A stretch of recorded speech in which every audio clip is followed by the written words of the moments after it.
just burning down. We're always strong enough to build our own.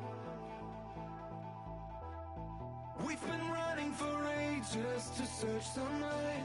I want you, I know we both escape to lose the ground. We've been running for ages to search some light. We can feel every day after running for nights. We feel so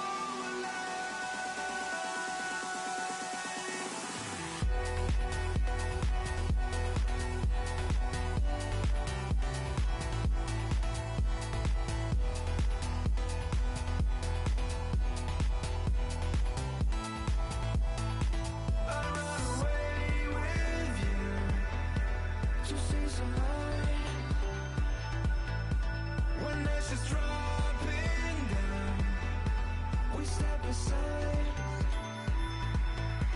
I'll run away with you to see some light.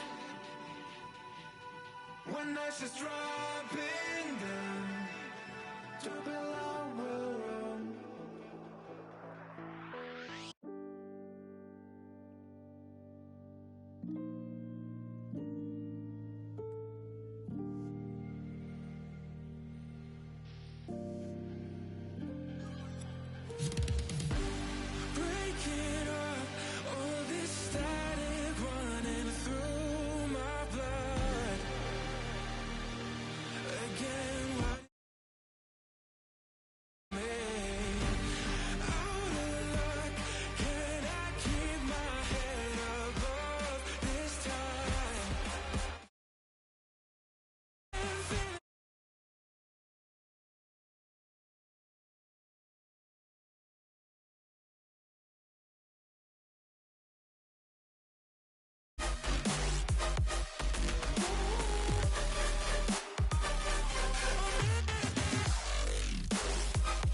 Okay, hello, can you hear me? If you can hear me, I can hear myself, so I think you guys can hear me.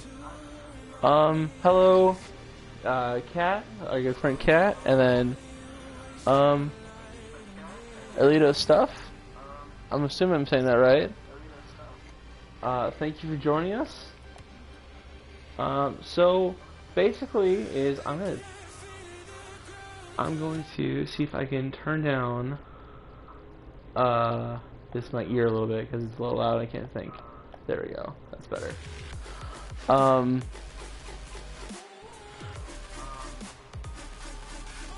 Tyler doesn't even know what Rocket League is, and that's okay because this is all gonna be new for him.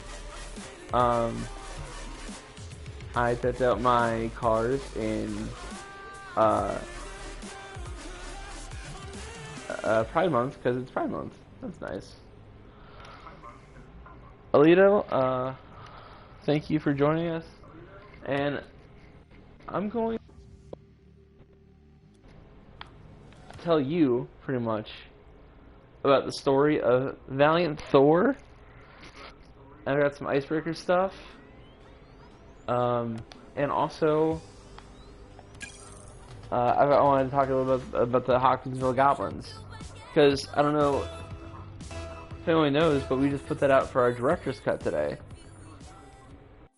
Put that out soon. Oh, that's awesome. That was putting the whole thing together.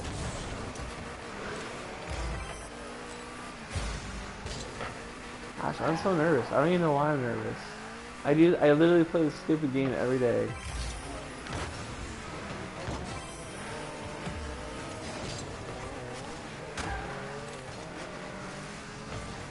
Alright, so let's talk about Valiant Thor.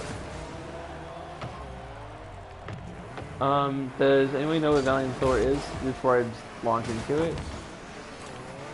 I know I've told Tyler about it before.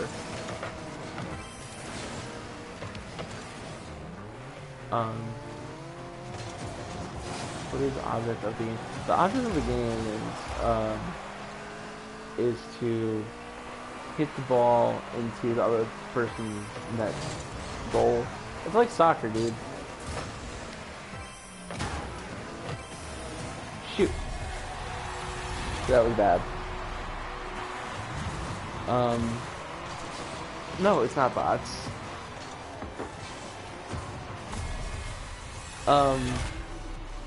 So Valiant Thor is an alien that worked with the government in... Shut up. Is an alien that worked with the government in the 50s, and some people say he's still around. And I don't know if I buy that, but I think it's really interesting. The story of him is super interesting. I definitely want to make him an episode one day.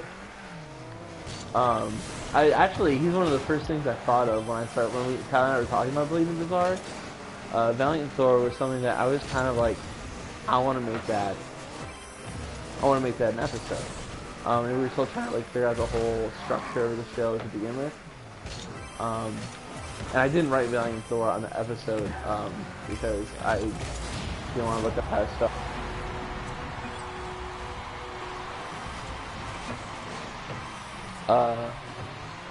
So Valiant Thor, yeah, Steph. I will text you. Okay. My wife Stephanie is going to pick up me some coffee. Picking up some coffee because she's the best.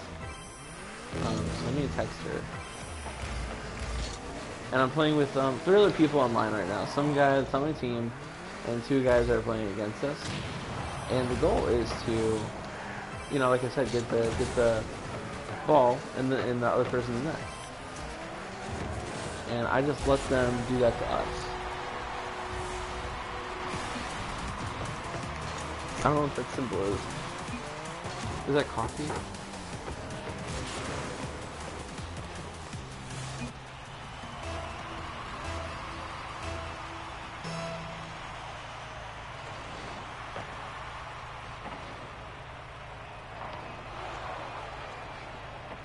Alright, cool. Let's get back to Valiant Thor. Let's talk about him some more. So like I said, he worked with the government in the 50s. And he was this beautiful alien that came to Earth to spread, like, world peace. That's what he said, anyway. And he was from a planet not many people think of. I'd never even considered might be inhabited, which is, Venus. He's a Venusian.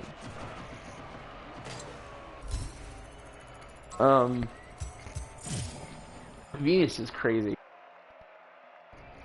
There's an atmosphere on Venus. I don't know if you guys knew that. And it's super toxic and crazy,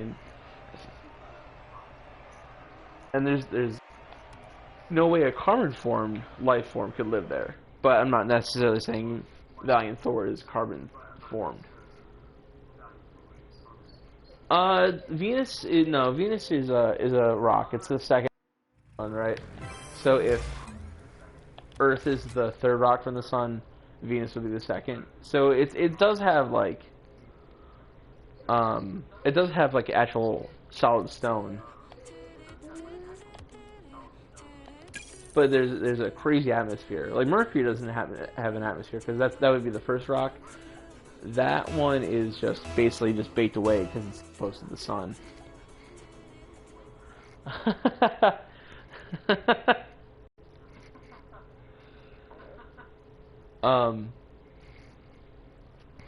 But Valiant Thor is a Venusian, and he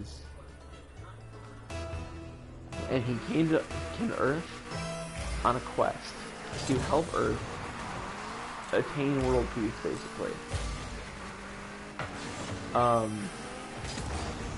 And with this quest, he went, and he seemed to have some kind of like mind control because he landed right in like a park, and he did the whole take leader thing. And he found some cops, and they obliged. They listened to him. No, the world peace, or did it?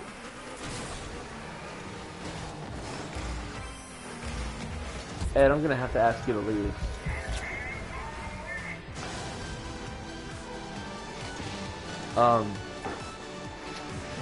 But cops, they actually took him to like the White House, and he walked his way through like mind control in the president, and I want to power, but I'm not 100% positive. The alien and presidents are like my least like accurate part of my alien knowledge. Wow.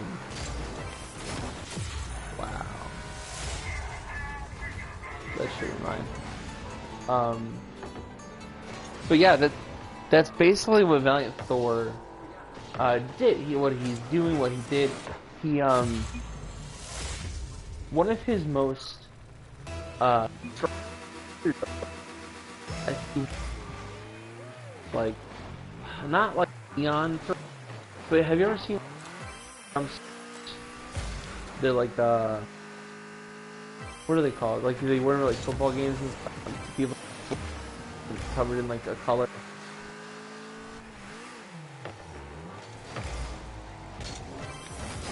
No, but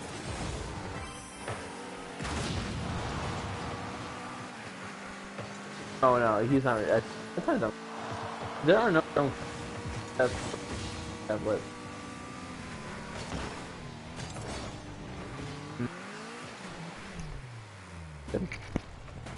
I blame my before me with my audio.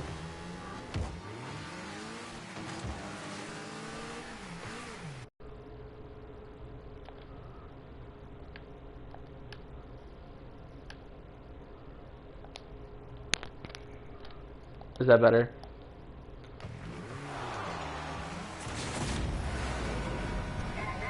I hope that's better.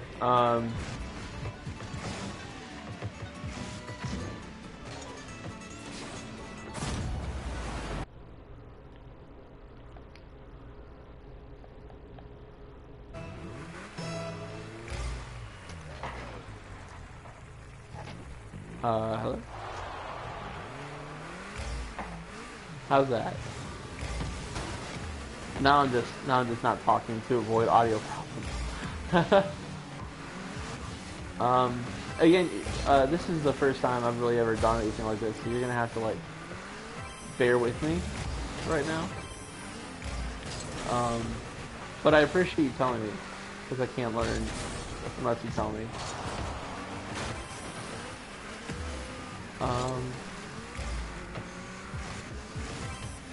Tyler, what are those suits called when people wear them to go to football games? It's like one color. Like people wear the white ones for like Spider-Man costumes. What are they called? Do you know what they're called?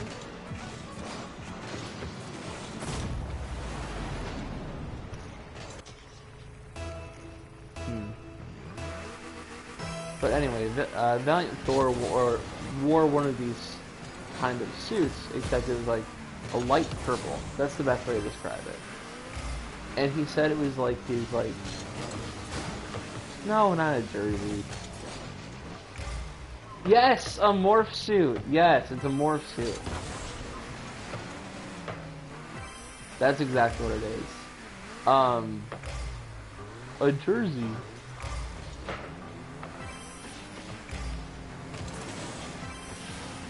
But he had like this like thing on. It was a lot like a morph suit. He wore a Baltimore Ravens fan. Yes. It wasn't that dark of a purple. It was like more like a lilac kind of purple. It was very nice.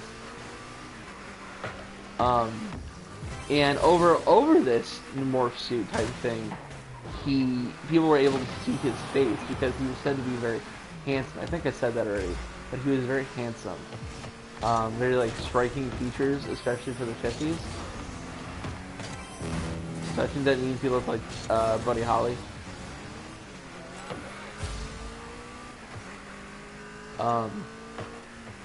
And like I said already, he went to the Oval Office and he wormed his way through just like pure charisma and mind kind of takeover into being part of the government, working, helping the government, and he struck this deal to help us get things like Wi-Fi and all the nice fancy things we have now, and I know there's that other deal that the Greys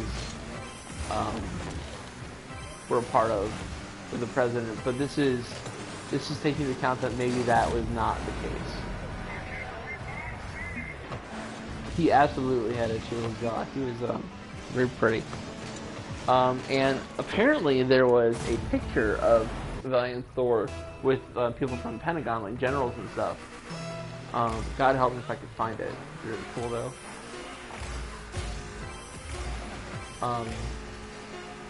And he was with the government so much. They actually gave him like a with the government so much. That doesn't make sense. But he was helping the government, and they gave him a place to stay because he didn't have a place to stay, right? So they gave him this like apartment, and he was followed constantly by like these goons, like these 2 or 3 guys that would like always stand outside his apartment. But the thing about Valiant is that he didn't actually need to use doors. So he would slip in and out of this apartment all the time.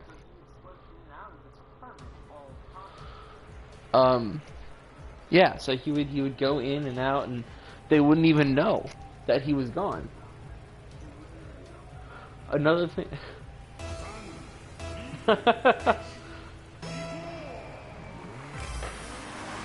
Yes.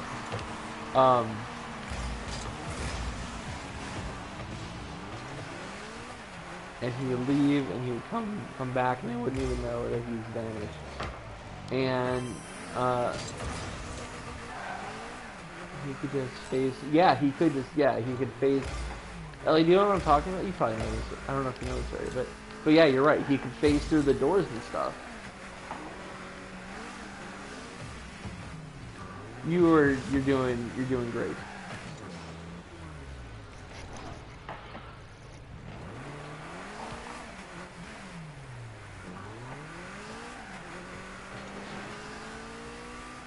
Yeah, he could phase through walls and doors, and the people that were guarding him, they didn't even know when he was gone.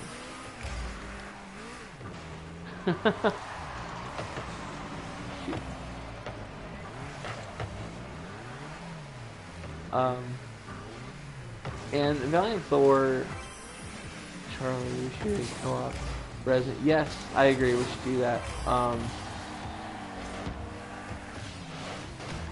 Would I have to buy Resident Evil 5? I could buy Resident Evil 5. That's cool.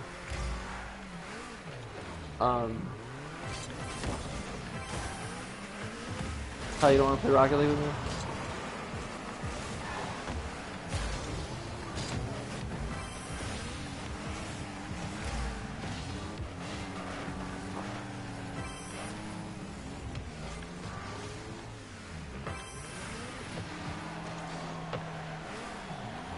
The thing about Valiant that makes me not really believe him that he was a thing was that he eventually can't, like, people.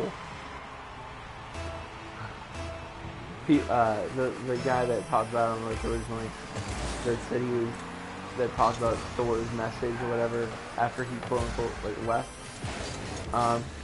It came down to like Space Jesus, and he was here to do like a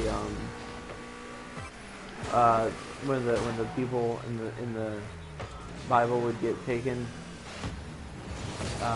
what's the term for that? I can't remember anything now. I think I'm just nervous. But it was like, it was like the Raptor. Like he was talking about Valiant Thor is, in theory, trying to prepare us for like a Raptor type situation. Because he wanted to get us like all in like a subdued kind of state. Like, yeah, that's Valiant Thor though. The real, like, there's a lot more to it than what I told you guys. But it's a super interesting story. One of my favorite stories that last podcast, one of the last ever told.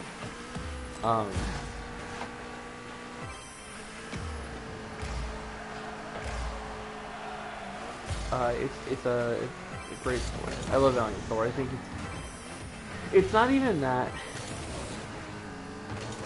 Valiant is interesting, because he's probably not, because he's just like this handsome looking alien. But the idea of him being from Venus, the idea of him being from Venus and coming to Earth to like trying to like save the human race, I think is super interesting.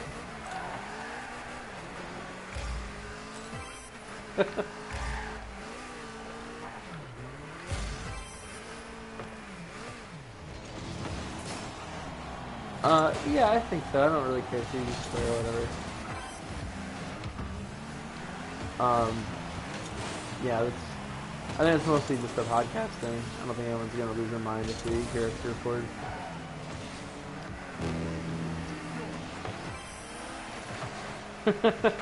Yeah, I think it's fine. I don't think it really matters. Shoot!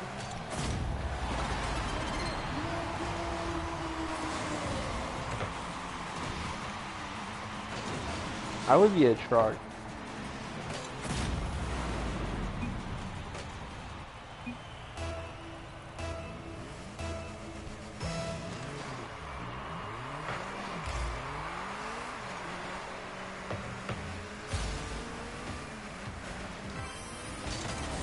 Shoot.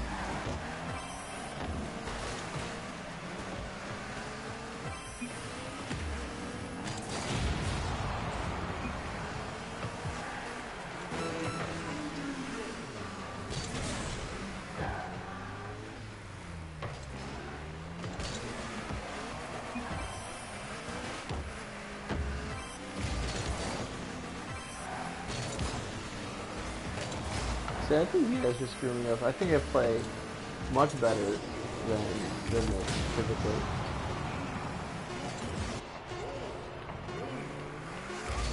How ahead of you?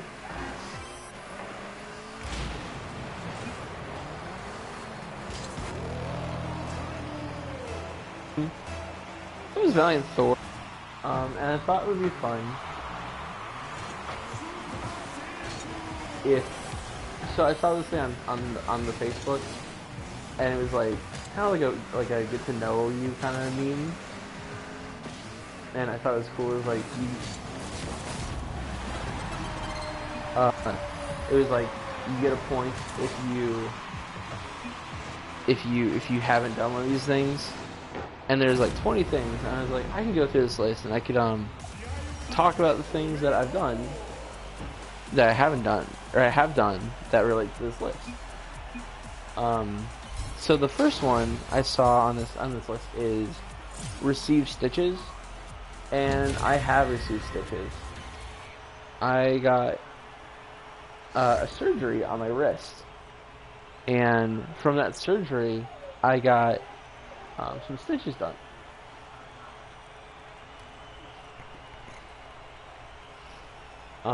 And that's the only time I ever got stitches.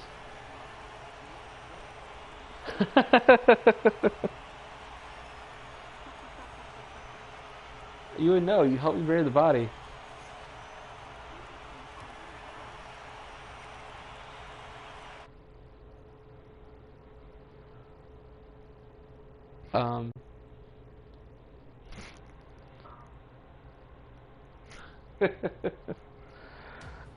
I've been to Niagara Falls. I went to Niagara Falls when I was in 7th grade. I went there on a trip, a school trip, and that was a lot of fun.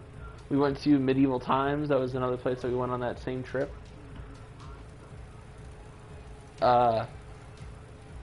Yeah, that was cool. That was a good time.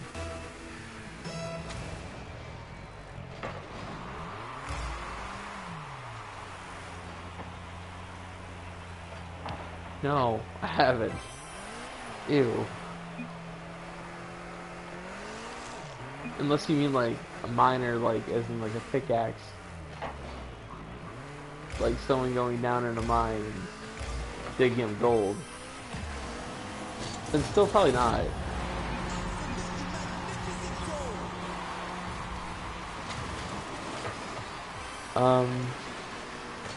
Have you ever had the chicken pox? Yeah, I had the chicken pox.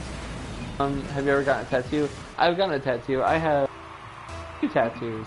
I have one, I got when I was 18, and that was a picture of it was an angel with 2 swords, and I thought it was super cool. And I still think it's pretty neat.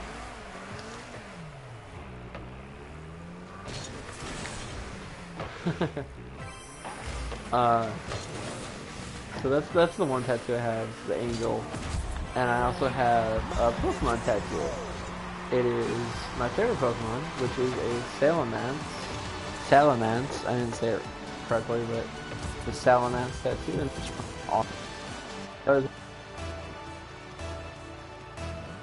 I plan on getting more tattoos. And if we ever get to that 200 goal, I would love to get the BCD tattoo. That'd be pretty cool. I don't know, but I would love to do it. I think my audio is messing up again.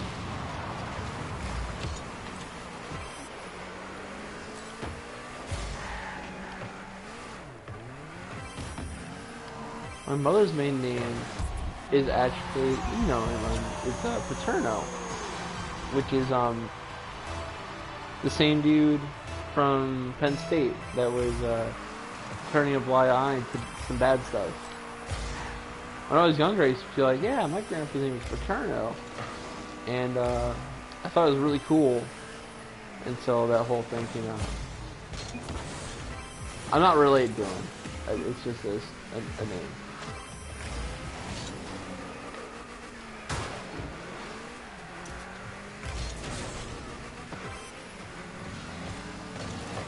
Ah, well, I need to lay down. I mean, if you guys want to sign up for credit card in my account, I guess you can.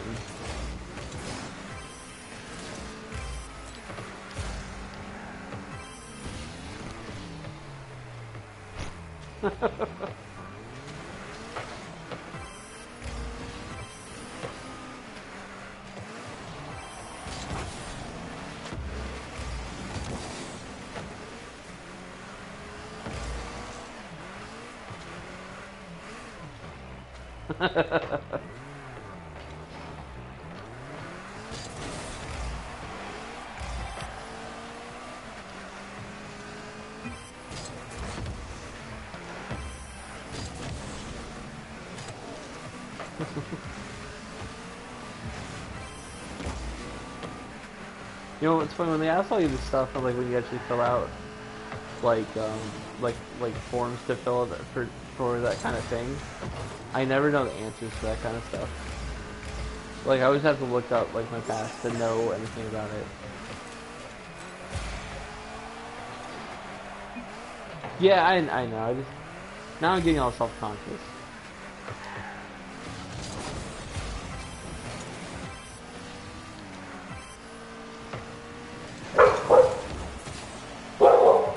That's Apollo. He says hello.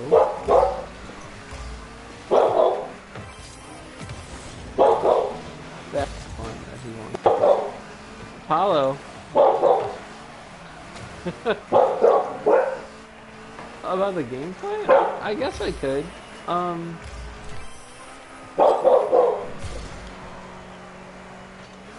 Oh. Yeah, Steph just came home with coffee. Hi, honey. Downstairs, Steph just came home with coffee. Apollo. What? Go upstairs.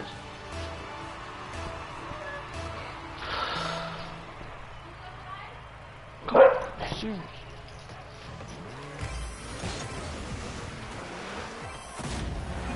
Go upstairs.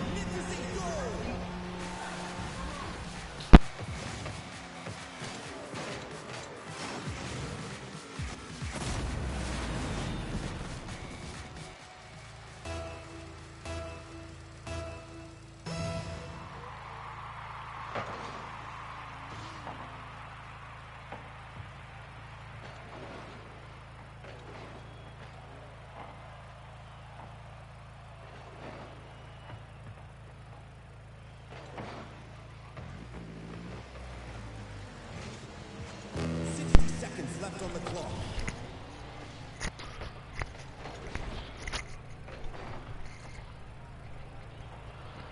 Hello. Sorry about that. Yeah, let's talk about going to find the witch's grave. So the witch's grave, we talked about this, Tyler, did we talk about this on our interview? We just got interviewed by a, another podcast, which is gonna come out pretty soon. I mean, talked about this event, or maybe if we did, it was only in passing. But Tyler and I and another friend of ours, Ethan, found this like myth, this like urban legend, called the Witch's Grave, and it was really cool.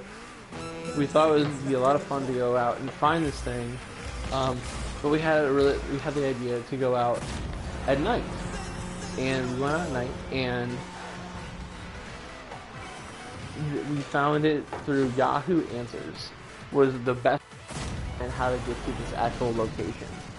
And the Witch's Grave itself was actually like this, like 10 by like 12-foot square or a rectangle on the ground, and we thought it'd be a cool idea to go find this on the ground in the woods, and it's like a frame look. It's like a frame, right? So it's like about 1.5 feet of like just bricks in a square. And like I said, the best direction to find this actual thing was on Yahoo Answers, which is now defunct. And those directions, if you try, both these directions and answers, and we drove out to where it's far from both of our houses. And the directions said, go up this path in this park and go up to this point where there's a sign that says no snowmobiling. And that snowmobiling sign will have like a bullet hole through it with like stickers behind it or something. And it's like, it's late, it's like midnight. It's pitch. We're surrounded by mosquitoes. And we're walking, and we get to this part in the path. We're like, "Do you think it's this part right here?" We're going down, and it's about right. It's about the same like length that they said to travel on the website, and we find this sign like described in Yahoo Answers post, and we're like, oh my god, I think we found the sign. And it's like, so, you know, the path starts, and it's supposed to for like a mile or like 1/3 of a mile, and you go down this path, and you're supposed to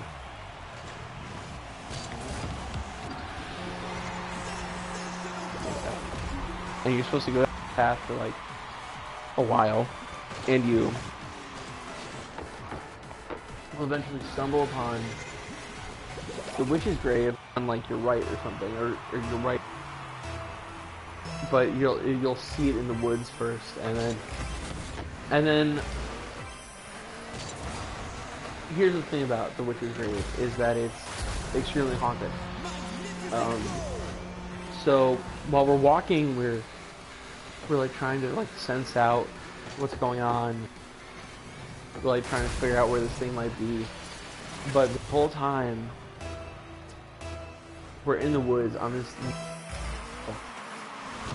going like in like a little valley. It's like downhill, and then it like flat out for a little bit, and then it's going uphill. And like I'm already out of shape, right? So I'm like panting, and we're trying to find this brave. Go back and forth twice, looking for this thing. We can't find it, but we're all this whole time we're still feeling like the sensation in the back of our necks, all of us, which is weird because like when we went anywhere with Ethan, it was like everything was a big joke, but even he was still kind of like freaked out about this. He even took it kind of seriously, which is weird, especially for him, because he doesn't take many things very seriously. And like we still told jokes to each other, we're still trying to like calm down a little bit about it, but it was creepy. It was a creepy vibe, and ultimately we couldn't find it, and that was a bit of a letdown. But we definitely felt something the whole time, and that's what strikes me about the Witch's Grave, is that we never found it, but I feel like we were very close, and I feel like if something wanted us to find it, we would have, but we didn't. But I think that maybe it's good we didn't find it, because I still wonder, like, what would happen if we did find it? Like, would we have seen something?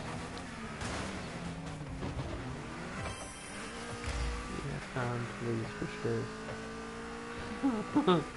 Well, no, maybe it was in the woods, like pretty deep in the woods. Like I don't think any cops are going out in the woods that deep.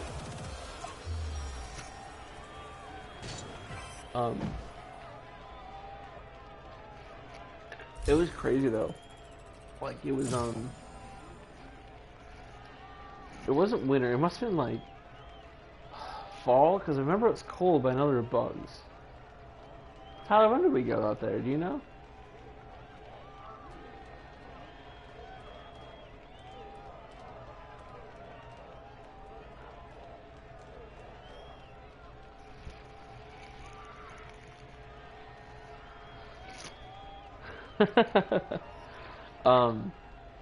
But I remember how striking it was to see that sign, and like we were like on like the right path to finally get there.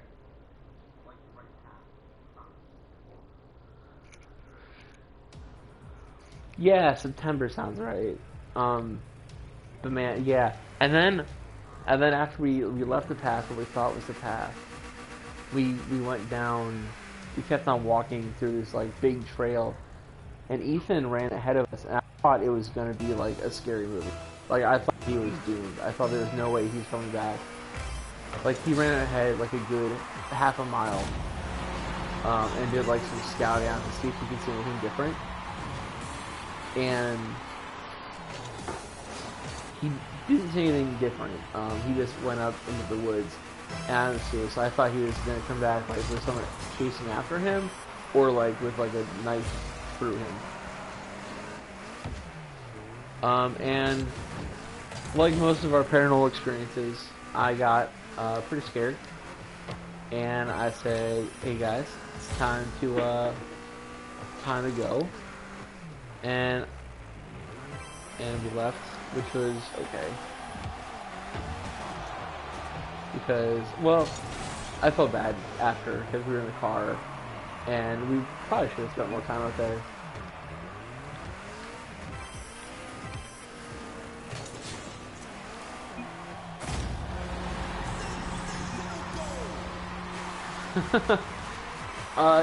It was definitely scary though. Like I don't know if I can impress how actually scary it was, just because of how dark it was. I think like it was an oppressive kind of darkness. There were no lights around for like miles. This was in like the Portage area, I think. I agree. I want to go ghost hunting again soon. And then for this other podcast we did, the Segway, Tyler and I did, we went up to this local legend called the Witch's Grave, which is it's the story of this grave that's shaped like a ball in Brunswick, Ohio, and it's a really unique kind of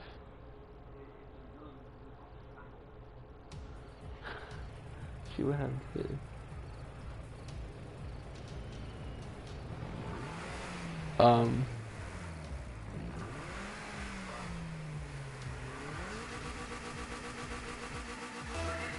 My audio good? Okay. Because I left my good headphones at Tyler's house. I left Tyler's house the other day and I was like, oh man, I definitely don't need my headphones for anything. And here I am right now. Wishing I had those headphones.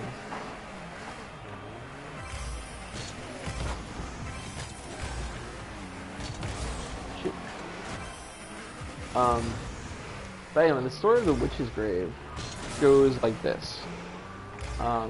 There was this family of children and a mother and a father in Brunswick, Ohio, and this lady had like 9 kids, and this was in like the 1700s.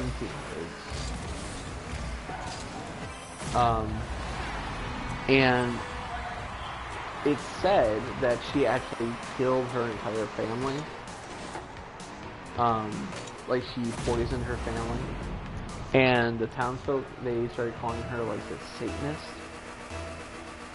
And what they did was they buried her under like mounds and mounds of rock and concrete and stuff like that.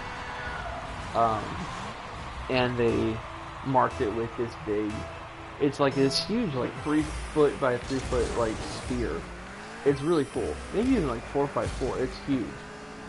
And the myth behind this thing, this legend behind this witch's ball, is that if you put your hand on it for like 10 minutes, it like changes temperature from like really cold to really hot, and more intensely is you see this ghostly figure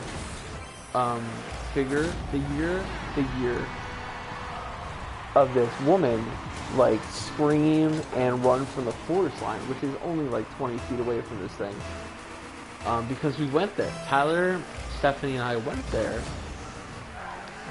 and he dared me to put my hand on the ball for like the 10 minutes, and I was like, yeah, I'm for sure gonna do that. And then I got there, and I freaked out after like maybe like 4 or 5 minutes, and I took my hand off.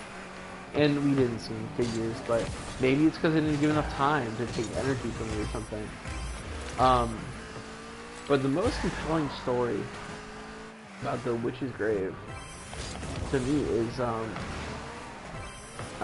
friend Matt told me this story. When he was in high school, it was like a couple years before or after he graduated, there was like a group of kids, like the day before graduation, they went out to have fun and smoke and drink and have a good time before like graduation, the day of graduation, and they went up to the witch's ball and they put their hand on the grave and ooh, spooky, and they left. And on the way back, they hit this like train track, and it was so like it's like this well-known bump. If you hit it with like enough speed, yeah, you get like on it. And they hit it, and they're like, "Oh man, we're having lots of fun." And they hit it hard because they knew what the plan was. But the plan was to go back and hit it again even harder to get more air. And the person that was out of the car was the only person that actually survived, because what happened was they hit this bump with so much force they crashed. They went like engine first into the ground, and this car got like totaled. And the only person that survived was the person that didn't want to do it in the first place. I can't remember if they actually got out of the car or they went like full like tornado drill and put their head like between their legs in the car. It's one of those two. And the people of Brunswick, they attributed that death to the witch's ball, because they had done that night. Now, I think there are many factors. I don't know if the witch's ball is actually something that you can attribute to that, because of, I think it's just maybe kids being kids, but it's an interesting little caveat, little myth.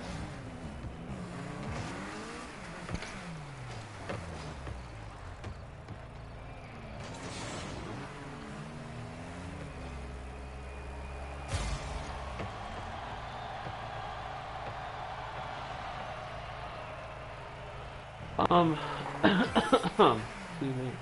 Have I seen the Demon House by Zach Bagans? No, I haven't seen it. I want to watch it.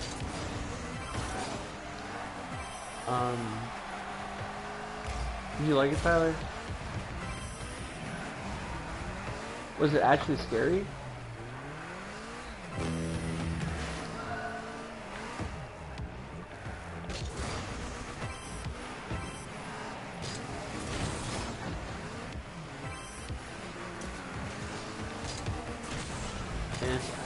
Yeah, that's kind of what I thought. What was that house? Actually, I heard this story about like what the actual story of the house was. Before like this, like I heard the story of the house before I heard that Zach Bagans bought it.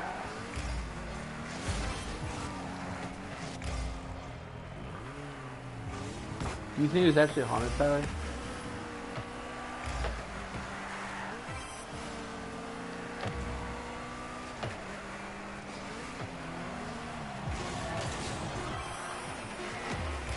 That would be a good episode, probably. About the actual house or the movie, Cat?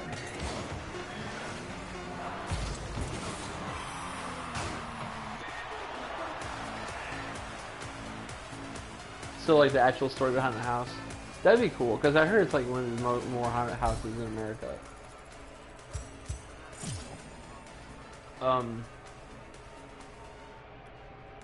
Now, I know I told Tyler about this before, but there's... Am I still streaming? There we go. The Sally House is a really cool story, and I think it's haunted, but it's also haunted by like not a spirit. I think it's haunted by like a demon.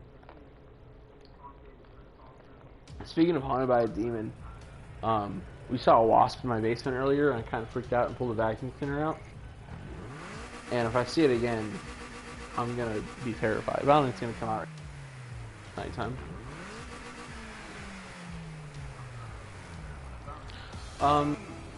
The Sally House. Does anyone want to hear about the Sally House?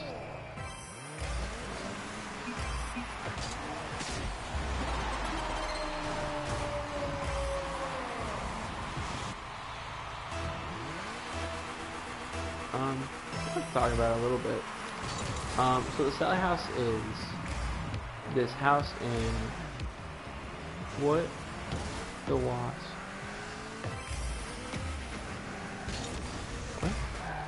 What if the wasp tastes the vacuum and sucks you up? I would be really surprised if the wasp survived.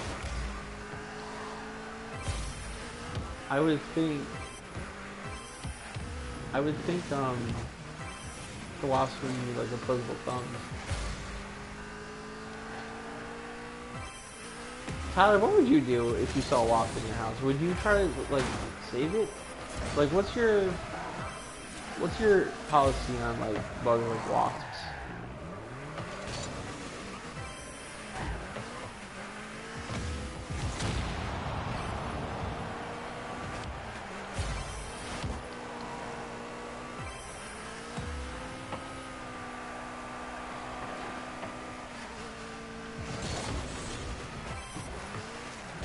Because I don't think I could stable off. I don't like them. It's not even like anything against. Oh, I guess it is against. I don't like them. They're mean. And it hurts.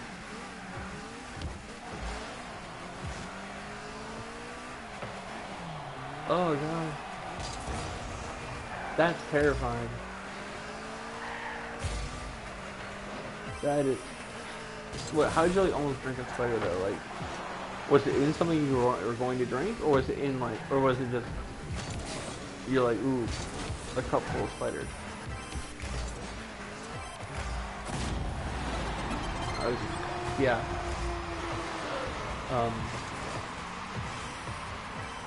You know the thing about swallowing? This is a myth. Like, that doesn't actually happen.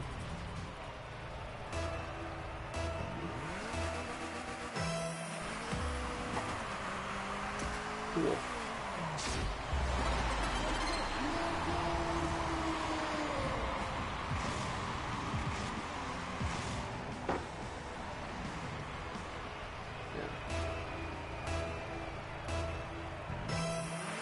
Anyway, so let me talk a little bit about the Sallie House. The Sallie House is this thing in, it's this house in Atkins, Texas, not Texas, Kansas, and it's this story about one of the main myths behind the Sallie House is there's this story that this doctor used to live there. And the doctor was a town doctor and did all like the surgeries and stuff like that. And this mother came up to she like ran into the house one day, one evening, with her very sick daughter. And the doctor determined that the daughter had appendicitis and her appendix was like about to rupture. And from that, he said we have to have surgery like right now. So what he did was he anesthetic to put her under so he could try to save her life by taking out her appendix. But the thing is, he didn't give her enough of the anesthetic, and she woke up like mid-surgery in this man's house at like 2 in the morning. She's screaming bloody murder because she feels this man cutting into her stomach to try to take out her appendix. And she died on the table, whether it be from blood loss or because she, couldn't calm down because she was literally being stabbed. Surgery's crazy. But she died on the table, or complications to the appendicitis.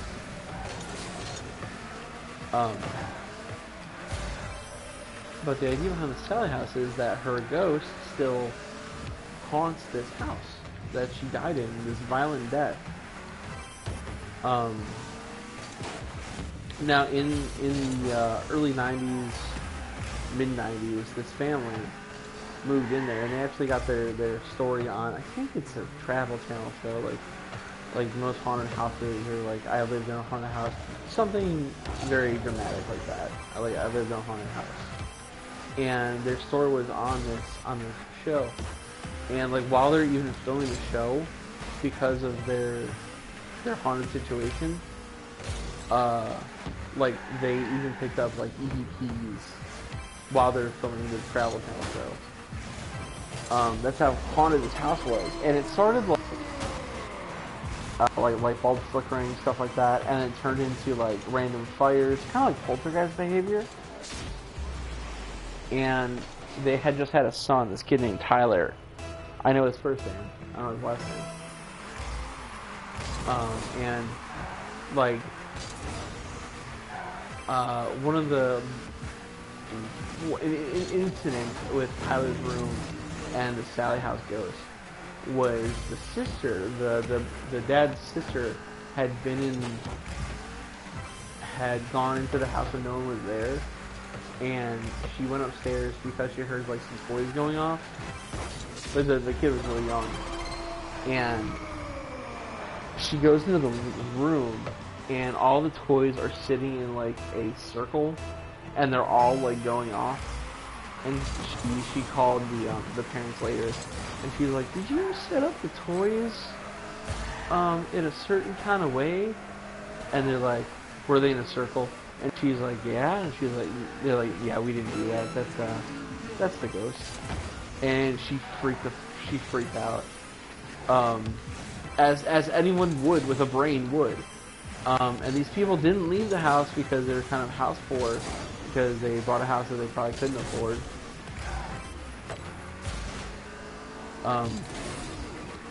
But that's this ghost, this Sally, kind of haunted these people until it kind of became too much. It came to this head where they brought in this exorcist, and during this like exorcist session, they try to like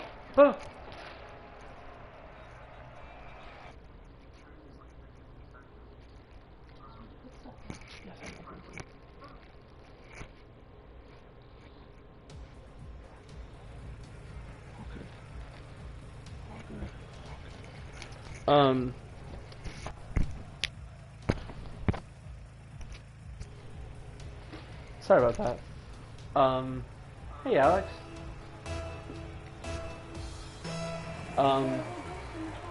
Haha, there is a ghost chat. But yeah, this Sally house came to a head when they had this exorcist like circle. They had her do this like she was going to get rid of like all the spirits. But the mom was kind of being like pseudo attacked by the ghost that said it was Sally. Like there were scratches all over her body, like in this like seance circle, and she gave this ghost that said it was Sally permission to stay, because she become attached to this entity at this point, like so attached where she wanted to take care of it. Sorry. Yeah, so this woman became attached to this ghost, and she wanted to make sure it stayed, so she let it into the seance circle, and the exorcist, the spiritist trying to get rid of all these spirits, they said, "You all have to leave," and she said, "Except for Sally." And so what she did was she gave it like credence, and she gave it a reason to stay, and she gave it permission. And then, if anyone like knows, that's a huge no-no, especially with spirits. You can't give them permission to stay.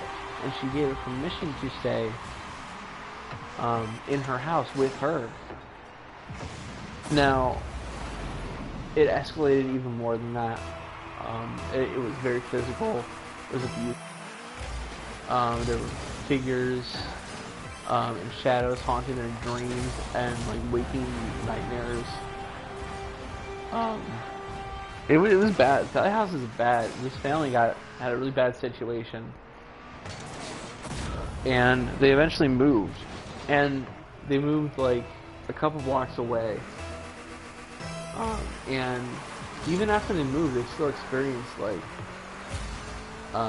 little fires and stuff, that things that seemed to be the entity that was Sally was still kind of attached to them. And the thing about the Sally house is that if you go there, it's said that she's still there, or this thing is. I don't ever think it was this ghost of this little girl. I think it was always something much darker. And my proof is that people never really had, like, it always had these malintentions. It was never like pure. And I think I've said on the podcast before, I don't trust spirits of little girls. I don't trust that at all. I never have. I never probably will, because I think they're all kind of evil. I don't think they're actually ever little girls. maybe there's an exception to that rule, right? Because every rule has an exception. But the Sallie House is crazy great story. Definitely going to be a topic one day. I think it's interesting. Astonishing Legends, actually, the podcast I mentioned before.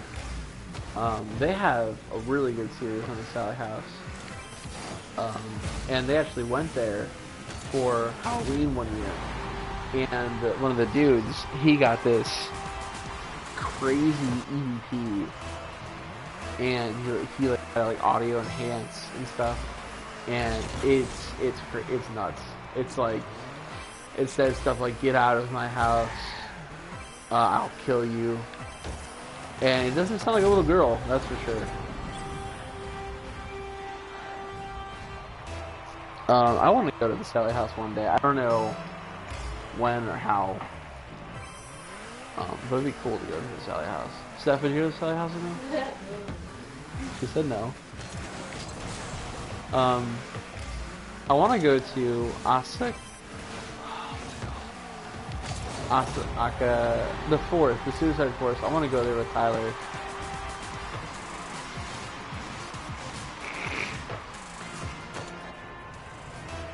What? I spelled the stream name wrong.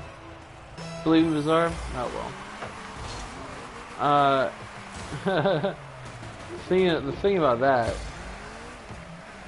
it's fine. It's fine. It's just one stream. I was in a hurry. I kind of didn't really know what I was doing, so you know what? I'll accept it today. And Kat, you're kind of always that guy.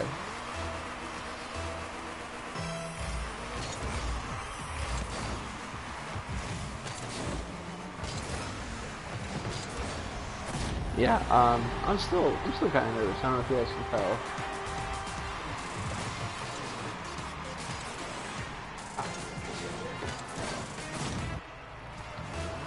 Yeah, I'm still kind of nervous. I hate this, Justice, in my head. There's no feedback loop. I don't know how. Shoot.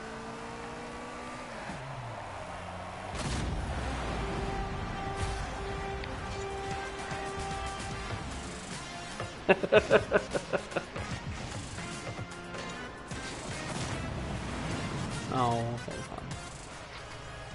Yeah, I don't know. I feel like I'm just like talking to into the ether, and I don't know. I don't know. It's much easier to do the podcast with Tyler than it is to do this. Actually, it'd probably be easier to stream with Tyler too. Now that I think about it, because then I wouldn't just have to be me talking about me stuff. Although it's not like I hate it or anything. I enjoyed it. I just, I'm all nervous about it.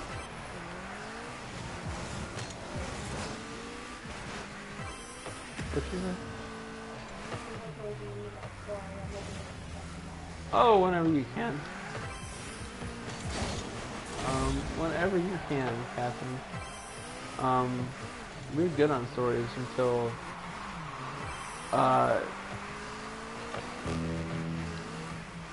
we're good on stories until probably, we have, next month's told, we have the month after that written, and we have another one written. So we have months. Yeah, we have like 3 months worth right now. But if you're done and you feel like you want to give it to us, we will definitely read it. This latency is really irritating me.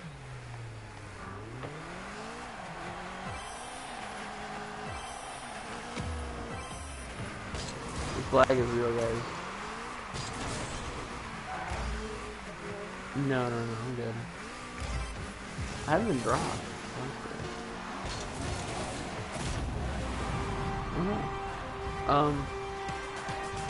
Kat, what's your story about? I'm excited to read it. Is it what's the premise of it?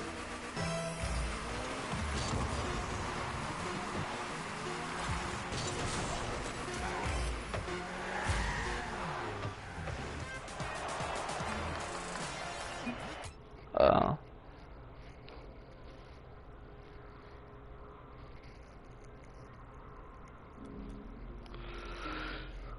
um,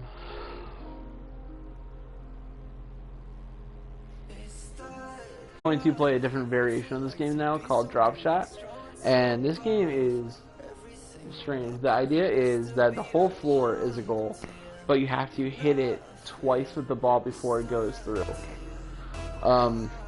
It's a lot more aerial. Actually, Tyler, you might like this. It's a little bit more like volleyball than it is soccer. I don't know if you're still with us. But yeah, this version of Rocket League is a lot more like volleyball than anything else. I know how much you like your volleyball.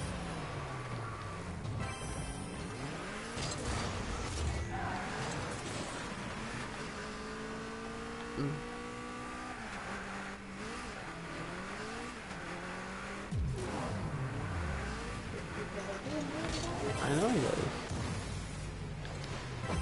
He really volleyball. Tyler, did you take notes to do an episode on the Sally House? I know you know that story. I know I've talked about it before.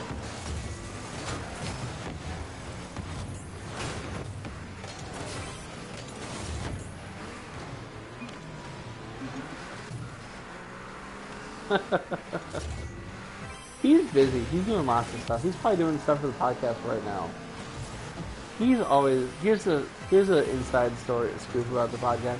Tyler's always doing something for the podcast. Like he's literally doing something for it like every night, and I feel bad about it. I don't know if he usually takes like his weekend days and does stuff for himself, which is nice. But I feel like he needs to not spend as much time doing actively stuff for the podcast. But if he doesn't, I don't know if we'll have like growth. So I appreciate his efforts that he puts forth, and he does stuff.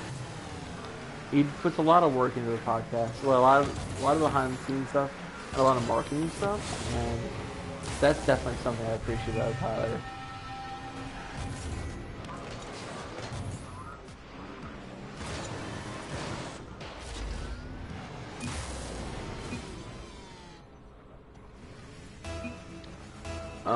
Now that I got my little love letter for Tyler out of my chest.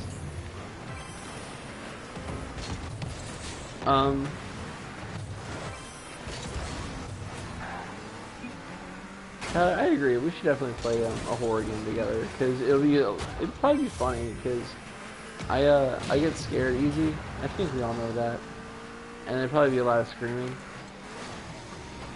I don't know if I've mentioned this on our Patreon announcement. But I'm probably gonna do this like bi-monthly. So, what's that on today?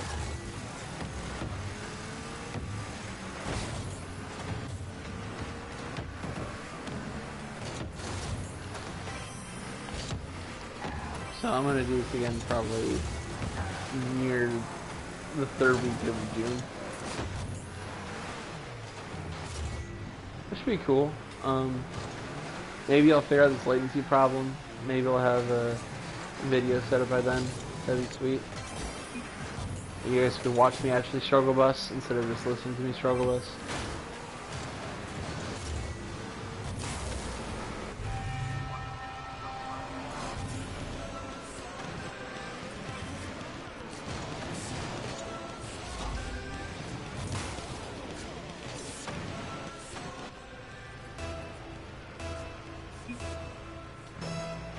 Oh, that's so cool.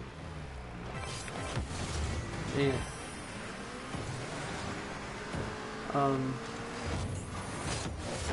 Oh, you know what else I wanted to talk about? I wanted to talk about a little bit the Hawkinsville Goblins. Because that's an episode we did already, right?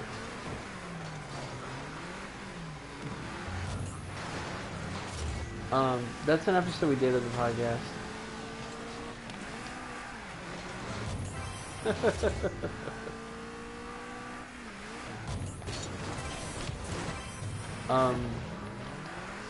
So Billy and Lucky, they were, they fought this like battle with these aliens. I think that they were Greys, but they look different than normal because they're in like these like suits.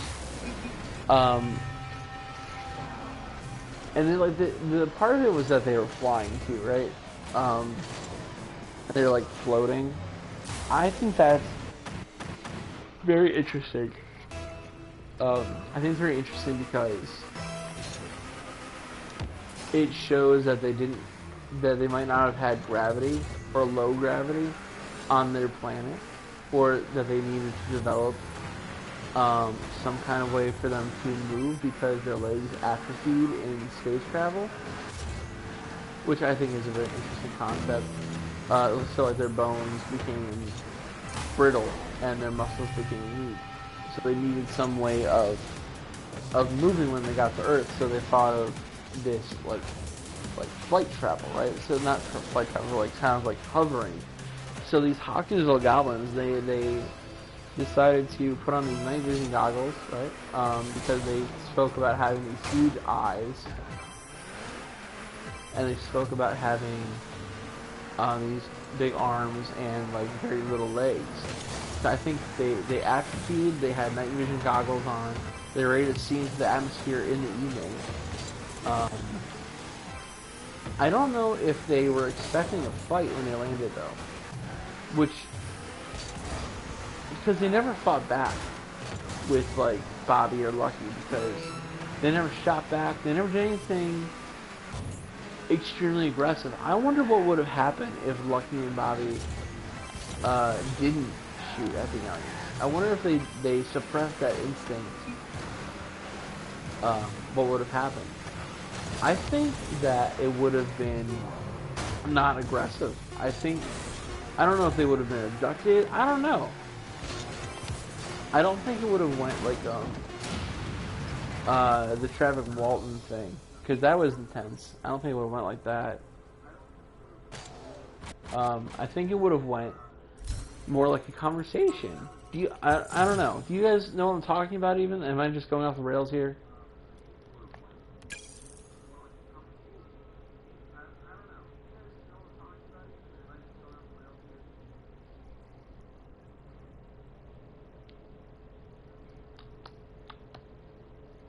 See what I mean by I hate just like speaking into the ether? No one's with me. No one's on the same page as me. I'm on this book, and no one's reading it with me.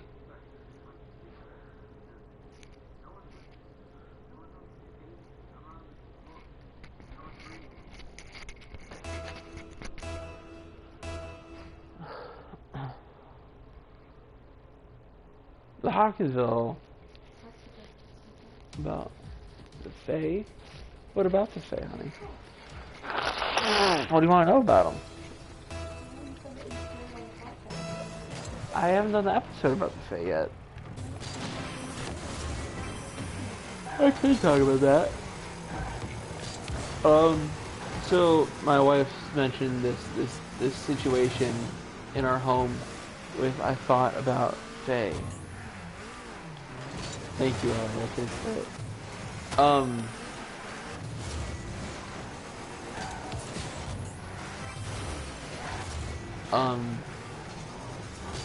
So my wife brought up this situation with the Fae that we thought might have been in our house, and so the first thing that like brought our attention to this was we were having dinner, and her family was over, and like it was like her cousin, her aunts, and her father and her mother were over, and we had dinner, and we wrapped up the evening, and we were cleaning up. Her mother and father were, but her aunts and her cousin had left already.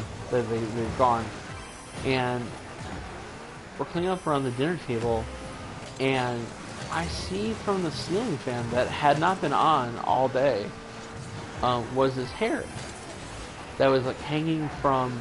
Oh no, the fan was on, wasn't it, Steph?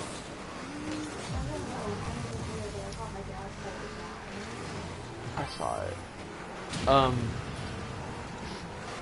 The fan had been on that day. Yeah, that's right. The fan had been on that day. And that was what made it even more strange. but hanging from the ceiling fan was this hair, and it was really long. And the thing about this hair that made it really special was that it was red.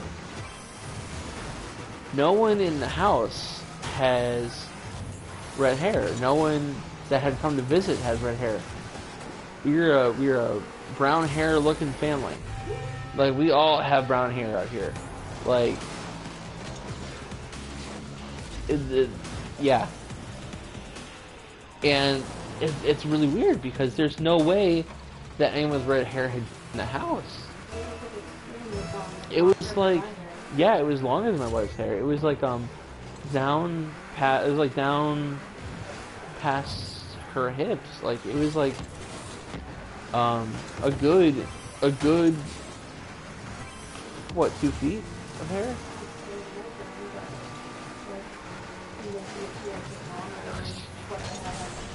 Yeah, it was long. It was really long. And I brought this up to Steph. I was like, maybe it's a fae. Maybe it's a fae spirit. Maybe it's an Irish fairy. Which is ironic, because Tyler's the house that has all the fairy doors. Yeah, maybe I caught one from Tyler's.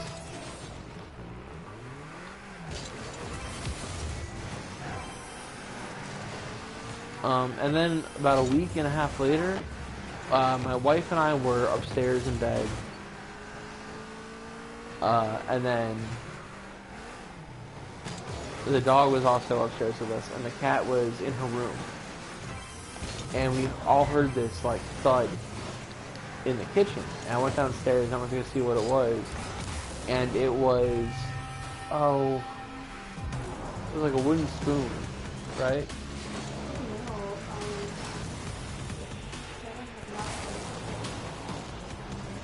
Oh yeah, it was super weird. We had apples in a bag. Yeah, we had apples in a bag, and somehow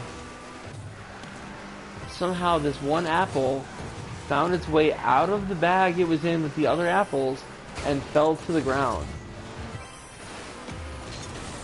It was really strange. Yeah, the dog doesn't even like apples, but he was upstairs with us. It doesn't matter. But the really weird thing about that is, I'm pretty sure apples are like a thing the fae eat. Which I know Tyler has made his stance very clear. He does not believe in the fae. I would love to hear Claire's opinion, though. I wonder if Claire would believe in the fae.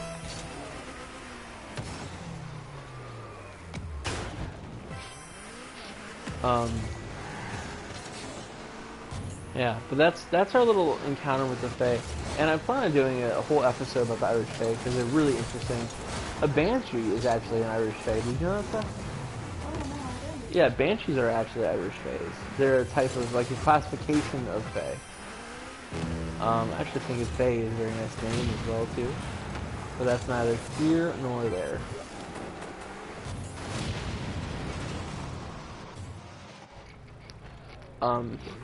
Oh, shoot.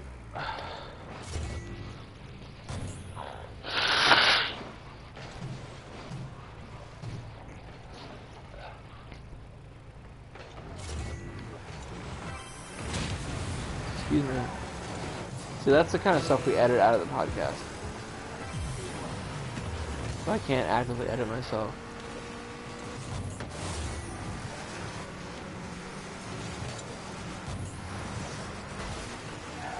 Oh, he's got many cats. I think that's the explanation for all of his ghost encounters with all the cats. Well, I just remember there was a time where it was happening a bit, like quite a bit. It was either like Danny or a ghost. Oh yeah, I remember that. Yeah, but I think just an explanation is all the cats.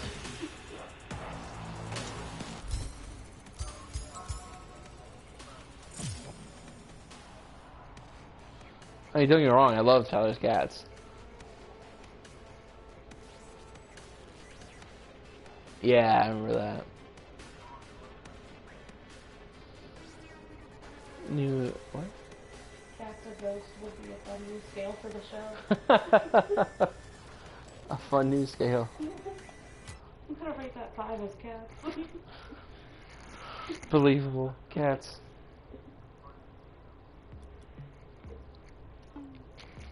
Oh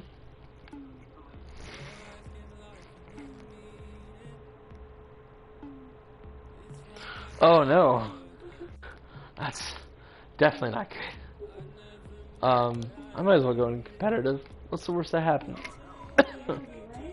Yeah, I'm gonna do ranked. I'm gonna put it all on the lines for you guys. I'm gonna do my best to show you my best. God, now I'm just coughing.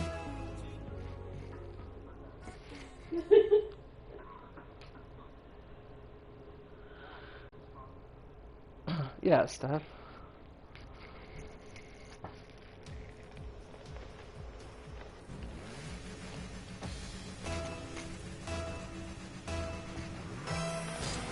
Oh no! Alright, so this is a ranked version of the game, right? So, the idea is that we're about equal, me and this person I'm playing with are about equal to the level of the two people we're playing against.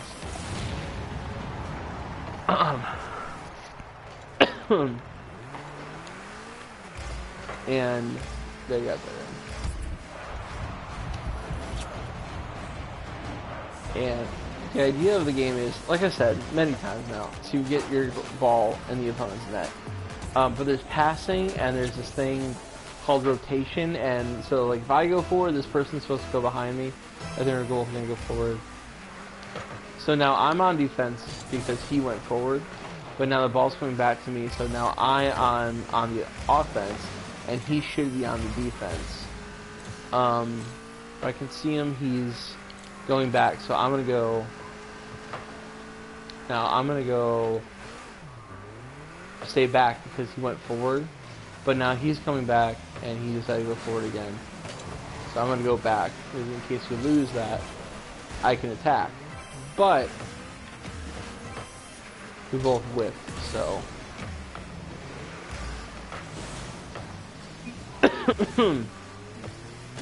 I know. Yeah.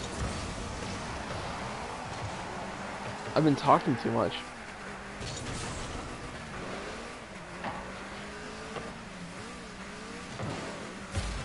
Alright, so... And that's cool. I like doing that.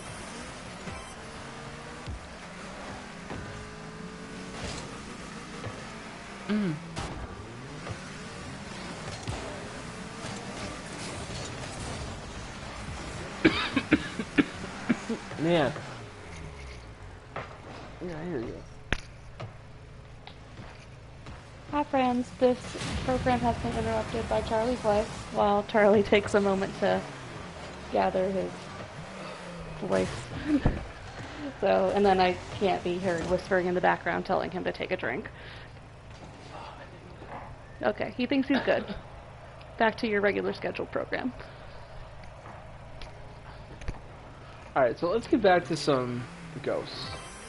Let's get back to some ghosts or aliens or cryptids. Oh, you know what? We just talked about the Loch Ness Monster on our last episode that came out. The Loch Ness Monster? Man, as soon as we finish recording these episodes and I edit it, I'm on to the next one. Like, I don't even remember what we do anymore.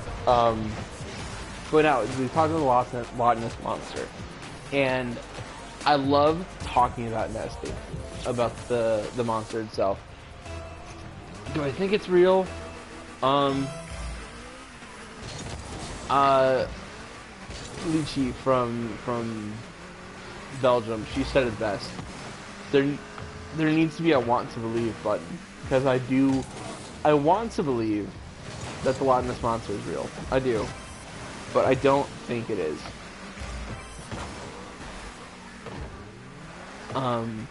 And I feel like a lot of people feel the same way about the Loch Ness Monster, that they want to believe that it's there. But the evidence just didn't support it. And apparently, I'm strange because I thought it was a mythical, like a spirit.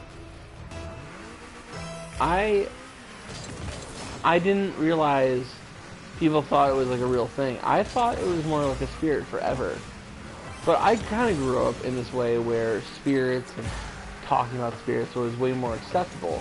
So I kind of always thought it was like this giant like spirit guardian. And that's how I felt about the Loch Ness Monster. And when I was talking to Tyler about it, he kind of, well, not he, but the evidence kind of swayed my opinion a little bit about it, that it seemed a little bit less mystical and spiritus and like a guardian spirit than what I initially had thought. And so I don't know, do I think it's real? No. But I do think it's an interesting topic. So that's like saying one of the big three is not real.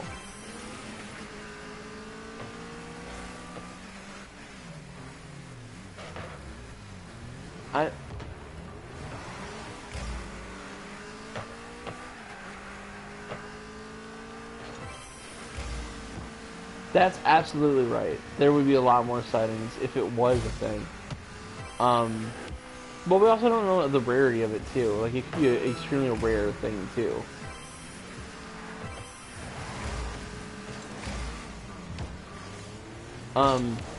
But even still, we haven't seen it nearly enough to quantify it as a thing. So, you know, if you think about like your Sasquatch and your Mothman and your Loch Ness Monster, you've kind of got like all the elements of Earth covered, right? You got water, you got land, and you got air. And it kind of like is like these cryptids that cover all these areas. And that's what I think is interesting about the big three.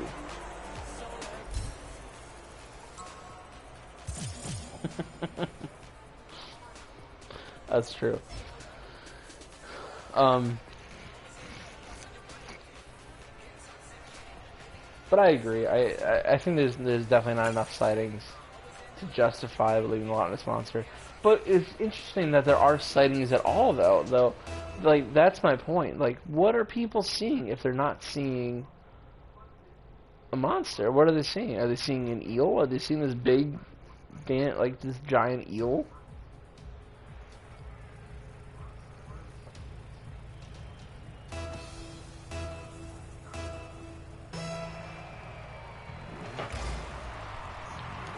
Yeah, well, I think people have always been scared of like the oceans, and I think water cryptids kind of play into that like internal initial fear of the water.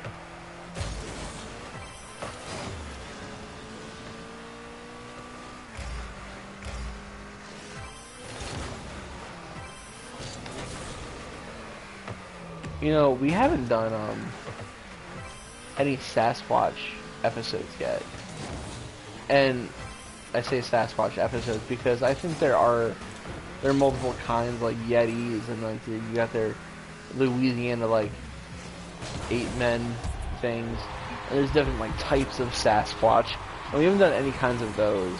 We kind of touched on the Yeti on the Dyatlov Pass episode, but that wasn't really an episode about that. It just kind of like was in passing.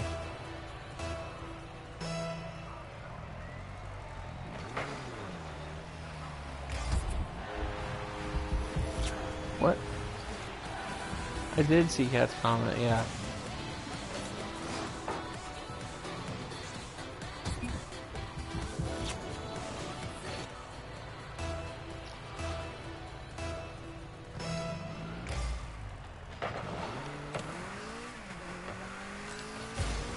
Oh yeah, go ahead.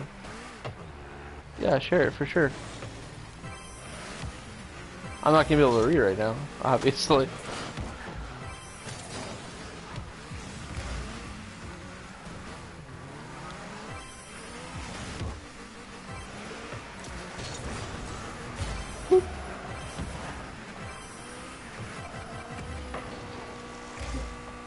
I can't see that. Share.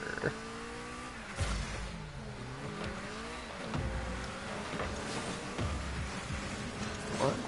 Drake Bell has been. Oh yeah. Drake Bell is doing some naughty stuff. Drake Bell did some bad stuff.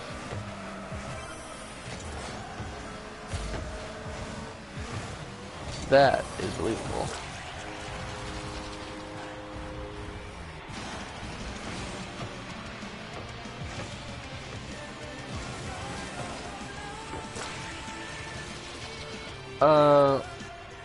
Steph, why don't you look it up? Give us the deets.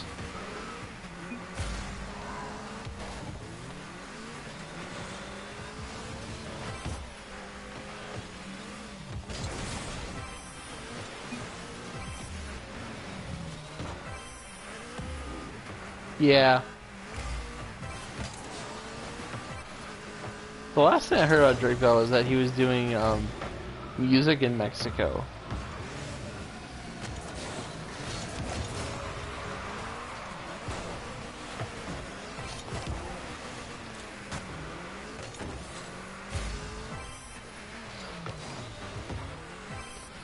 Oh, speaking of music, this is another teaser.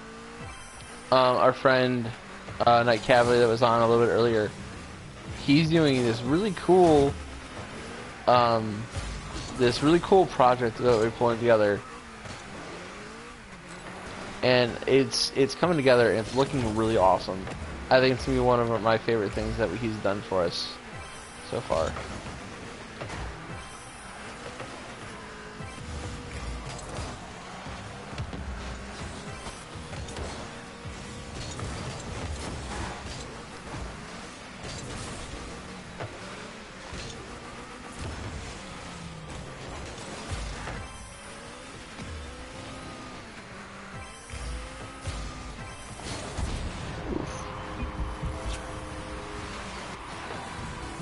What did Cat say?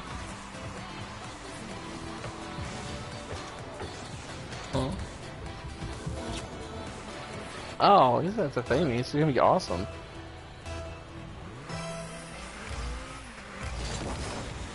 Especially from what I've seen so far.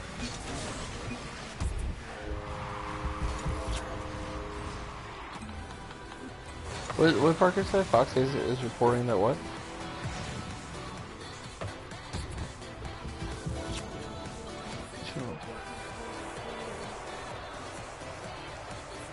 Oh, okay. Thank you for coming, Ellie. I appreciate it a lot. Thank you so much. It was so much fun for you being here.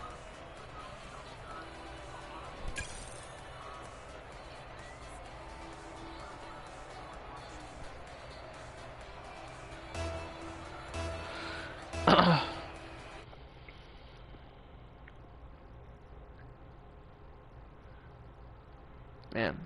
I'm kinda hungry.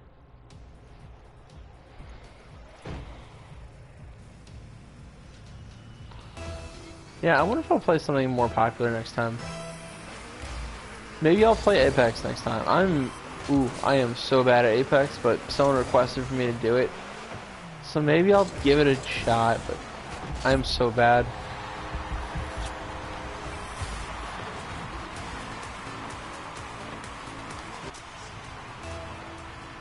Maybe I'll give it some warm-up games before I do that.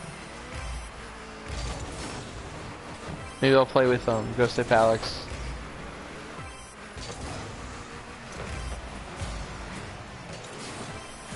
Or maybe Rogue will play with me or something.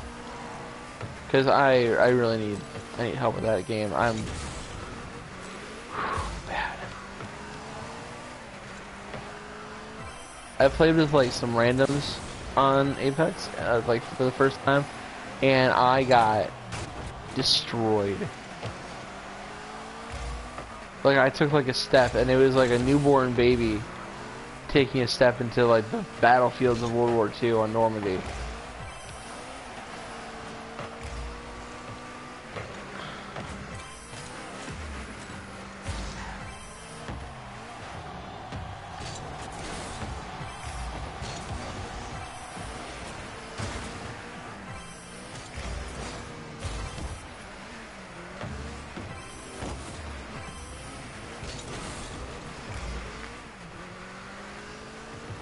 Maybe Tyler and I will figure out a way to maybe we can do one of his Resident Evil games.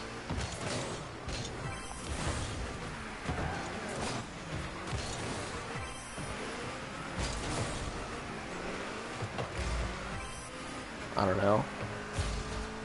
Is 5 the good one? Because I know he said 5, I think. I think he said 5. 5's not the new one though, right?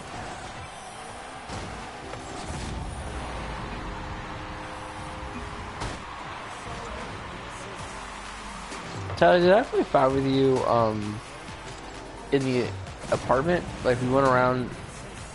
Like I think I have memories of playing a Resident Evil with you.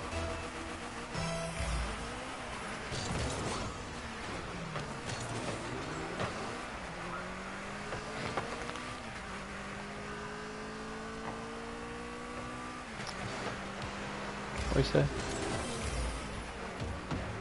12 years ago. Man, that's a long time ago.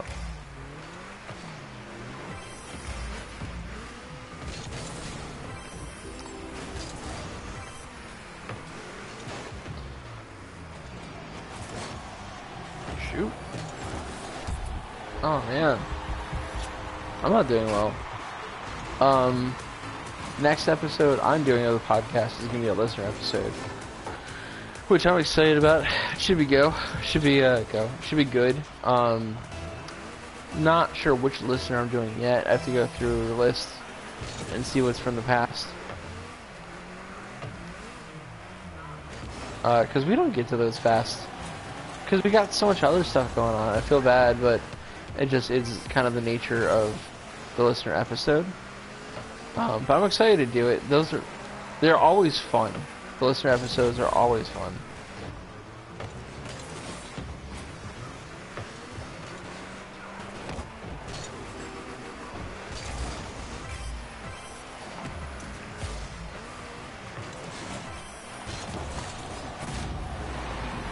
Hey. Actually, some of my favorite episodes are listener episodes.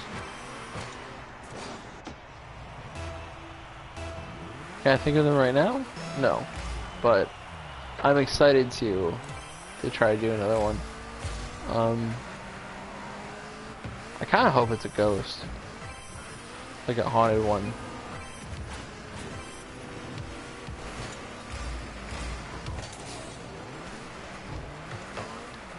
But I have no choice in that matter.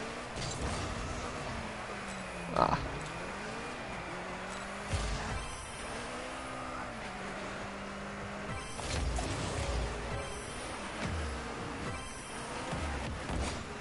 Shoot.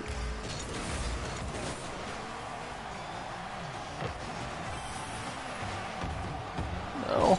No. You try your best, but you don't succeed.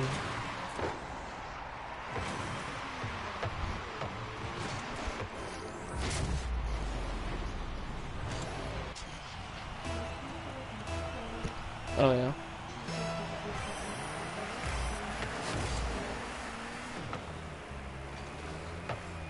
What do you say? Enzo. Enzo? Oh, no, I haven't gone through that yet. No, I'm probably gonna do that after I finish, I'm gonna finish that after I finish this episode that's gonna come out. And I'm sure, I'm gonna call my shot now. I know that there's some EVPs in there. I know there are, because we all heard those voices. I don't think he heard those voices, but we heard voices in that. And I don't know what to do about an EVP in an interview. Like, do I save them? Or do I just kind of like push them away to the side and pretend we didn't see them?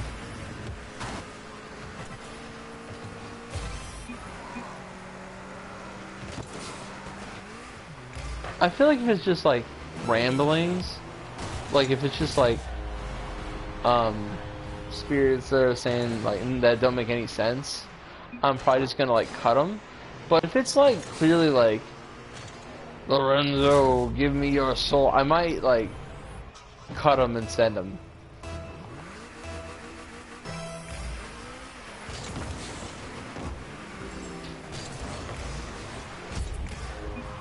Like, those spirits, they don't get to be on the podcast either.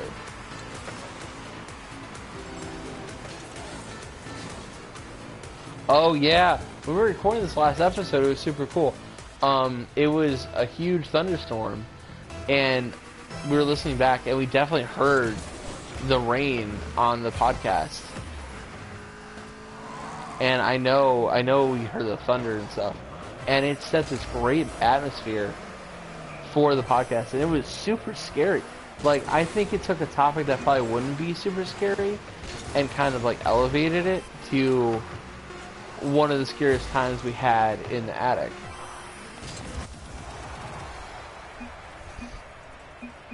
Like, I think any good thunderstorm does, it elevates stuff like that, and it's gonna be really cool. I think it'll translate too.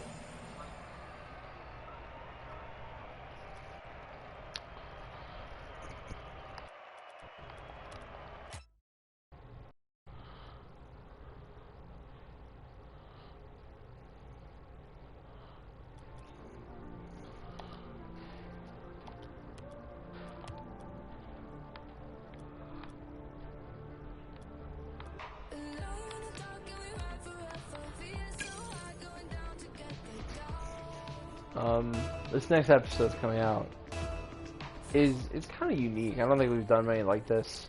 Tyler did something a little bit different with it.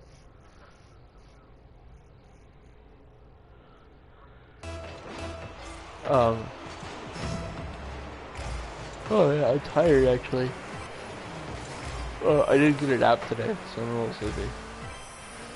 Which I know, baby boy didn't get his nap.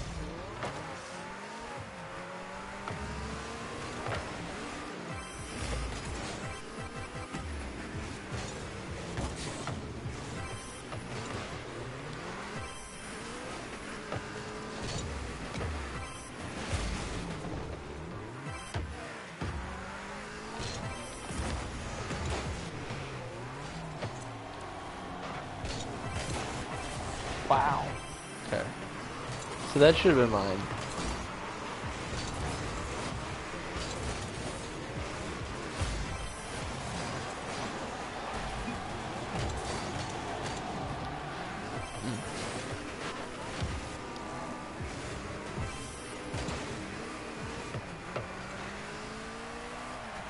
Wow.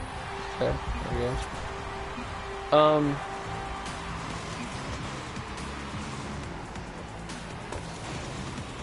Tyler, what do you think the goblins are? Do you think they're greys, or do you think there's something else?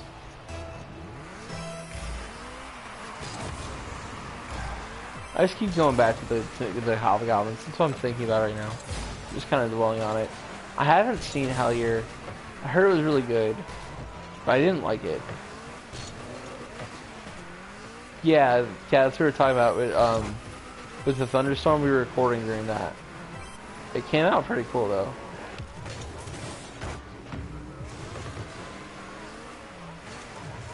It added this great ambiance to the episode. I'm excited to see how it comes out.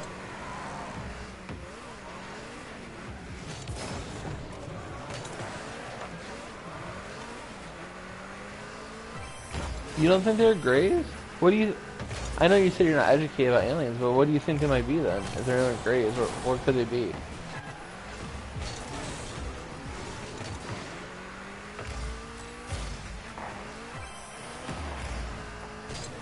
And you're right, they're not the typical kind of gray.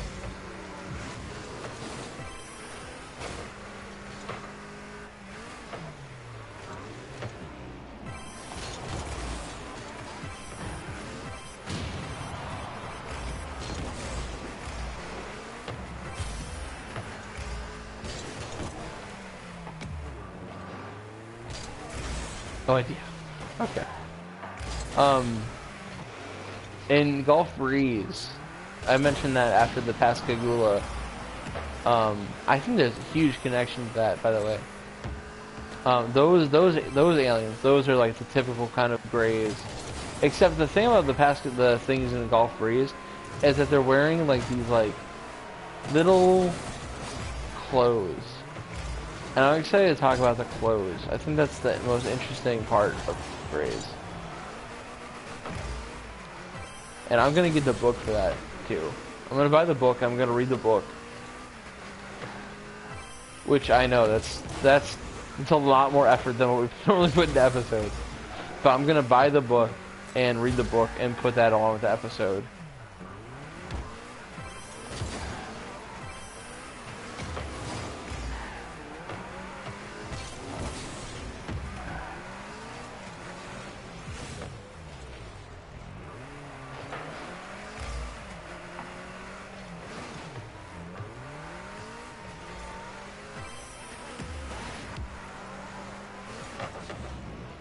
You know, it'd be kind of cool. We should do an episode on this. Has anyone ever heard of the Great Siphon? I think it's called the Great Siphon or the Great Filter. Yeah, the Great Filter theory.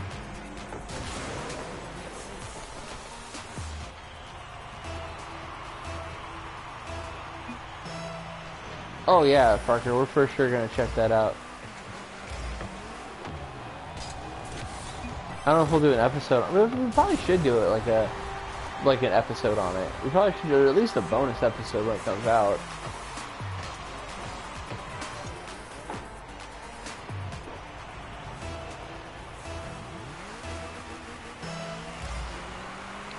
I think it's gonna be nuts.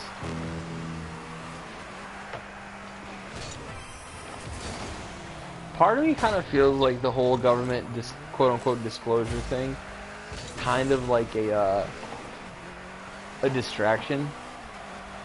That's how it's felt like to me, that all this government alien stuff has been kind of like a distraction. Like they're using it to take attention away from other stuff.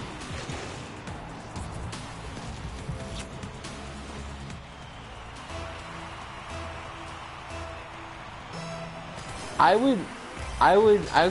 don't know, should I do like a full episode? I don't think it should be a full episode. I think it should be like a bonus episode. But that's how I feel about this disclosure thing. It's this distraction. Like people are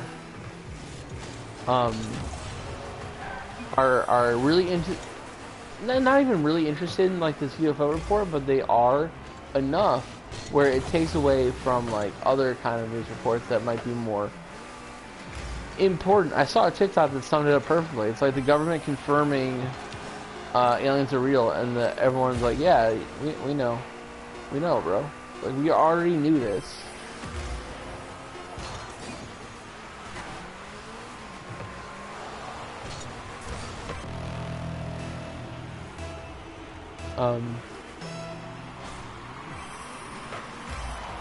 I do want to reiterate, I don't think Baker saw an alien, by the way.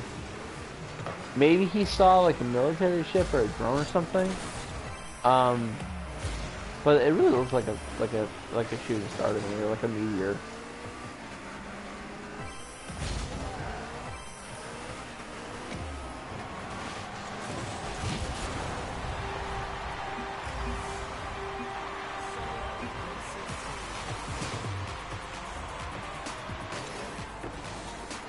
That's an interesting point, Parker. That they don't know. That they say they're not aliens, but they don't know what they are. That, like, if it's not an alien and they don't know what it is, what else could it be? Could it be like the Slovak Union? I don't know, the Slovak Union. Could it be? I don't know.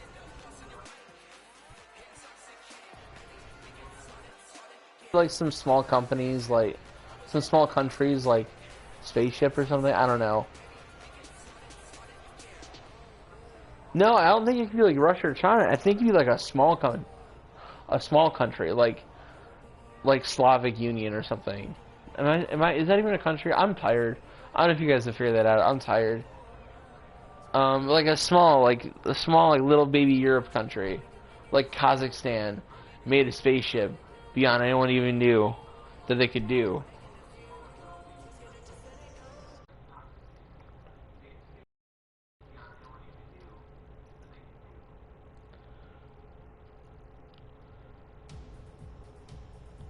Yeah, I think we should put out an episode when that comes out.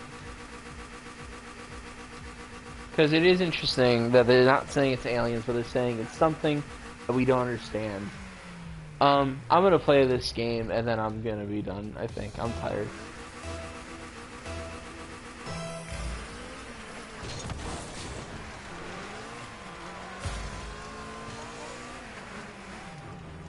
Yeah.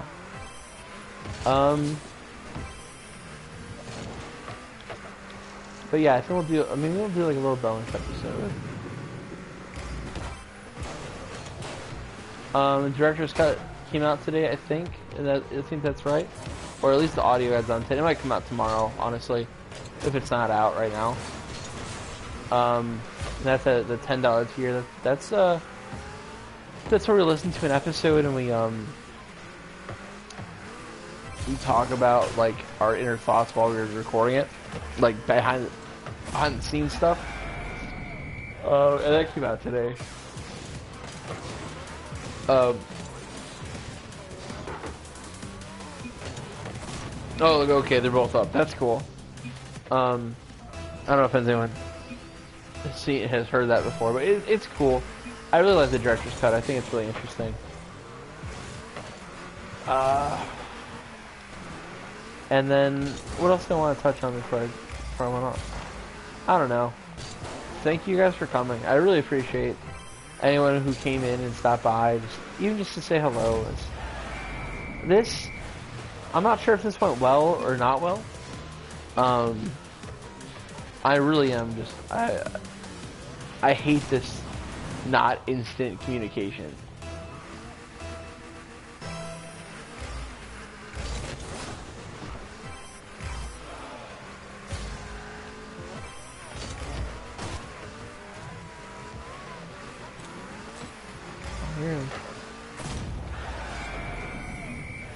Or times saying officials are saying tech goal technology.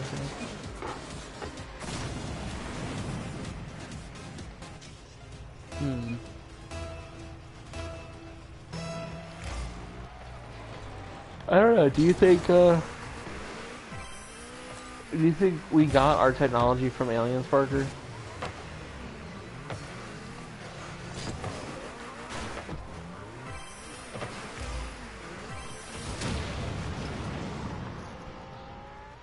Because that's always like a theory when it comes to aliens. We got as advanced as we have because of aliens, which I don't think I'd buy.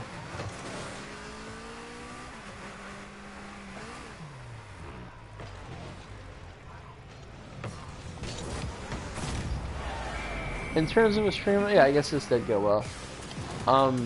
I don't know. I'm not really a stream watcher. I just know what it is, and I like playing video games.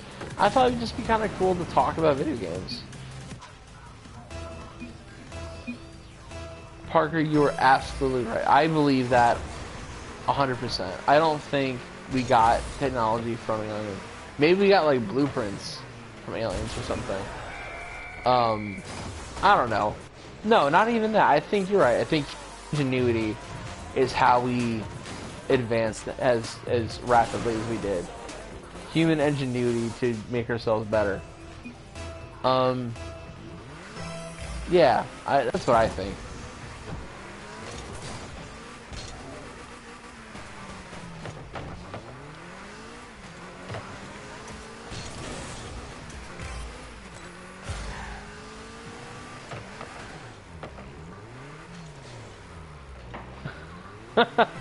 I don't know. Do you think Steve Jobs is an alien? I think. Actually, if you told me Steve Jobs is an alien, I might actually buy that.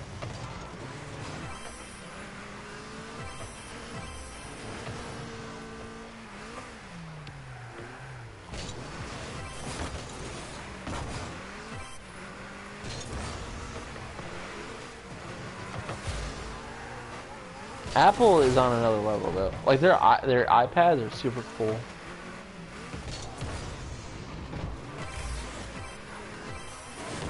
My grandma has a tablet, and you would think it was fucking witchcraft.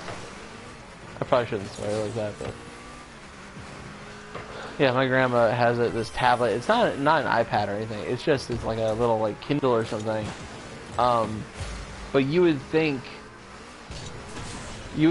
like it was like sorcery, the way she talked about this thing.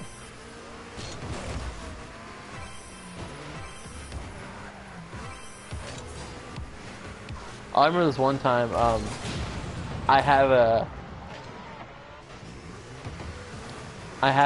Alexa, and Parker had an Alexa, because you could see who has Alexas, or at least you were able to before in the past.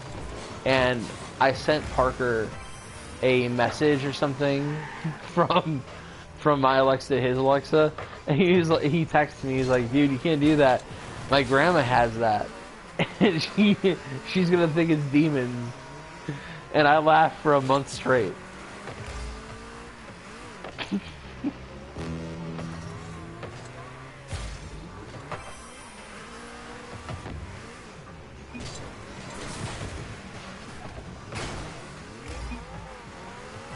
Do you want to...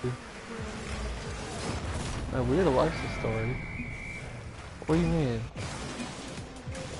Oh, do you want to hear? Yeah, do I want to hear one? Absolutely. I don't know how you're going to do it right now. Are you going to call me?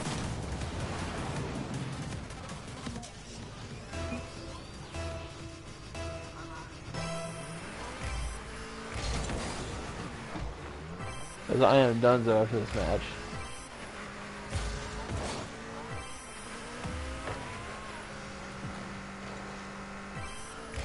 Honey, can you pull up a calendar for me, please?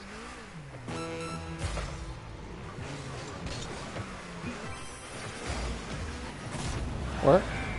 I'm gonna see when I'm gonna stream again. Yeah, no. I'm gonna do bi-weekly. Alright, the 18th of June. Alright, so I was looking at calendar, and the next time I'm going... Go ahead, Tyler, type it out, and we'll read that, and we'll be done. But the next time I'm gonna stream is the 18th of June. And then I'm not sure if I'm gonna do that with Tyler, or what we're gonna do. If we'll have cameras, or if we'll have a proper microphone. I'm not sure how I'm going to set it up yet. This is kind of like a test first batch. So let's read Tyler's story. Okay. A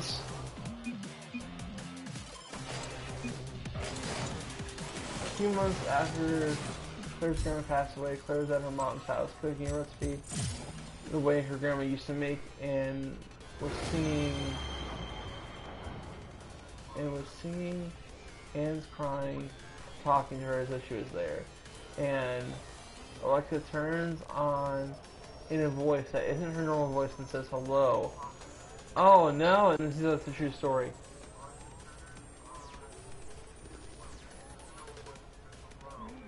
Oh man, that's scary. When did that, a couple months, I guess that was, man, that's nuts.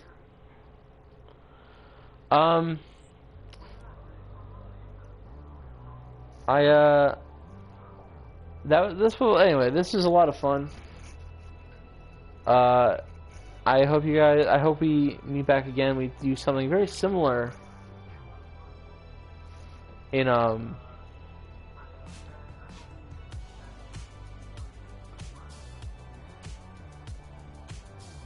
yeah. They probably are biased, Tyler. I'm not sure what we're gonna do next time, but it should be the 18th. We're gonna do something. maybe we'll have Tyler come over and we'll have him play with me or something. I don't know. We'll figure it out. But it's going to be the 18th, probably 9 o'clock to 11 again. Maybe I'll get a nap beforehand or something. But anyway, thank you for joining us, and thank you for being here. And this was a stream as bizarre as you are.